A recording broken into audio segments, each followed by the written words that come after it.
السلام علیکم ناظرین، کرسب سے آج ہم سوال کریں گے کہ رمضان المبارک میں اگر کوئی علاج کرواتا ہے جادو کا یا کوئی دم کرواتا ہے تو اس کا کیا فائدہ ہمیں ملا ہے، کیا حقیقت ہے؟ آج ہم شاہ صاحب سے پوچھیں گے۔ السلام علیکم۔ وعلیکم السلام ورحمۃ اللہ وبرکاتہ۔ بسم اللہ الرحمن الرحیم۔ ویسا بھی یہ جو آپ نے سوال کیا یہ میں نے ہی سوال دیا تھا۔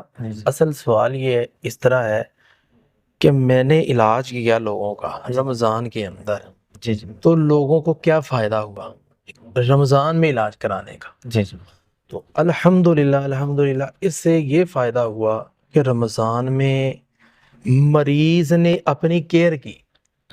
دیکھیں کوئی بھی آدمی ہے وہ اپنی کیئر کرتا ہے رمضان میں آگے، خصوصاً ہم معاشرے میں دیکھتے ہیں لوگ کہتے ہیں یار کوئی چیز نہ کھاؤ، بلکہ کوئی چیز لے کر بھی جا رہا ہے وہ چھپا لیتا ہے کہ اس نے روزہ رکھا ہوگا۔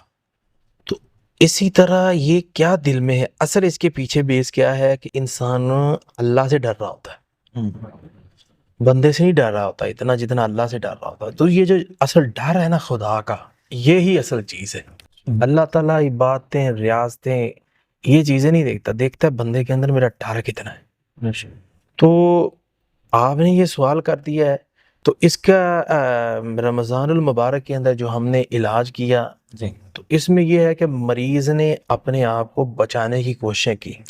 اس طرح وہ نماز بھی پڑھنے کے لیے یعنی آپ نے دیکھا ہوگا رمضان کے اندر وہ بندہ جو کبھی بھی نماز پہ نہیں ہے رمضان میں آتا ہے، تو مریض نے آٹومیٹکلی کوشش کی رمضان میں۔ اسی طرح روزے ایسی میں نے ماشاءاللہ فیملیاں دیکھی ہیں جو عام دنوں میں بات نہ کرے لیکن روزے لازمی رکھتی ہیں، تو ماشاءاللہ مریض روزہ بھی رکھتا تھا، قرآن بھی پڑھتا تھا۔ تو جب ہم نے پڑھائی اس کو بتائی، ساتھ میں اس کو ہم نے دم بھی کیا، تو اللہ تعالیٰ نے شفا عطا فرما دی۔ ویسا اصل چیز ہوتی ہے کہ مریض ہمارے ساتھ تعاون کرے۔ اگر مریض تعاون کرے گا نا تو کسی دن میں بھی شفا ہو سکتی ہے۔ رمضان میں صرف آ کے مریض ہمارے ساتھ تعاون کر رہا ہوتا ہے۔ تو آپ دیکھتے ہیں کہ مریض جو ہے وہ عام دنوں کے اندر اتنا تعاون اس کا کیا ہے کہ گناہوں سے بچنا۔ گناہوں میں رمضان میں لوگ آ کے بچتے ہیں، اگر وہ عام دنوں میں بھی بچنا شروع ہو جائیں تو انشاءاللہ تعالیٰ ان دنوں میں بھی شفا پکی ہے۔